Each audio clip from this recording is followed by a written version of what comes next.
네, 안녕하세요. 평안히 쉬셨습니까? 하나님 오늘 또 우리에게 좋은 날을 허락해 주셨습니다. 오늘 하루를 살아가실 때 내 삶 전체가 주님의 나라가 되고, 그래서 내가 어디에 있든지 바로 그것이 성전이 되어서 주님과 대화하고 주님께 기도하고, 그리고 주님의 뜻을 이루어가는 복되고 귀한 하루 될 수 있기를 축복합니다. 오늘은 요한계시록 11장 19절 말씀입니다.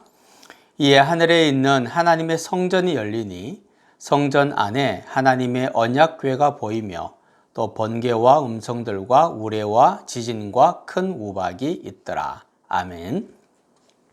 일곱 번째 나팔이 불려질 때 또다시 엄청난 재앙이 이제 오게 될 것이지만, 그 재앙이 오기 전에 거기에 앞서서 먼저 놀라운 하늘의 모습이 나타납니다.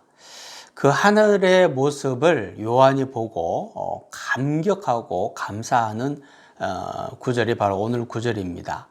하나님의 궁극적인 승리를 기리는 찬양의 노래가 울려 퍼지고, 또 한 가지 놀라운 것이 하나님의 성전이 열려서 성전 안에 있는 언약궤가 보였다라는 거죠. 언약궤는 하나님의 지성소 안에 안치되어 있는 것이 언약궤 아니겠습니까? 바깥에 있는 사람이 성전 안에, 그리고 성전도 성소와 지성소가 있는데 성소를 지나 지성소 안에 있는 언약궤를 본다는 것은 사실은 거의 불가능한 일이라고 할 수 있습니다. 그런데 하나님께서 그것을 보게 하셨다는 거죠. 하나님이 보여주셔야만, 의도적으로 보여주셔야만 하나님의 언약궤를 볼 수 있는데 요한은 그것을 보았다는 겁니다. 다시 말하면 하나님의 깊은 곳에 있는 것을 하나님께서 요한에게 보여주셨다는 것을 의미를 하는 겁니다. 우리가 이 땅에 살면서도 하나님의 그 비밀한 것을, 하나님의 깊으신 것을 우리에게 보여주시는 은혜가 있기를 축복합니다. 우리가 말씀을 읽다가 혹은 또 기도하다가 하나님께서 하나님의 지성소를 우리에게 보여주시고, 그리고 지성소 안에 있는 언약궤를 우리에게 보여주시는 때가 있습니다. 그 깨달음, 그 놀라운 것을 알게 되고 보게 된 것, 그 진리를 마음에 잘 간직하시고 하나님과 나만의 비밀로 간직하십시오. 다른 사람들에게 이야기해도 다른 사람들은 잘 이해하지 못하고 또 이상하게 볼 뿐입니다. 그리고 그것은 하나님께서 우리에게 은혜로 주신 것이기 때문에 그저 하나님과 나만의 비밀로 간직하는 것이 훨씬 더 좋은 일입니다. 말씀의 언약궤가 보인다는 것은 하나님의 나라가 내 눈앞에서 열리는 것을 보는 것을 의미를 하는 거죠.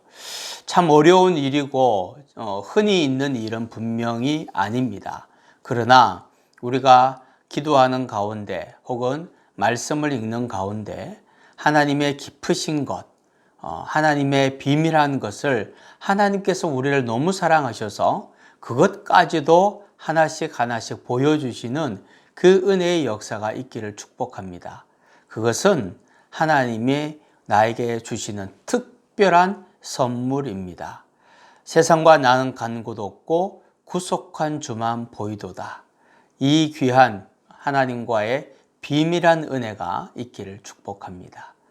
주님, 하늘이 열리고 지성소가 보이고 언약궤가 보이는 그 놀라운 은총이 우리에게도 있기를 원합니다. 말씀을 읽으면서 남이 보지 못한 것을 보고 남이 깨닫지 못한 것을 깨닫고 기도하고 찬송하는 가운데 세상과 나는 간 곳 없고 구속한 주만 보이는 그 놀라운 은혜를 경험하고 그 놀라운 비밀을 가슴에 간직하며 기쁨으로 살게 도와 주옵소서. 예수님의 이름으로 기도하옵나이다. 아멘.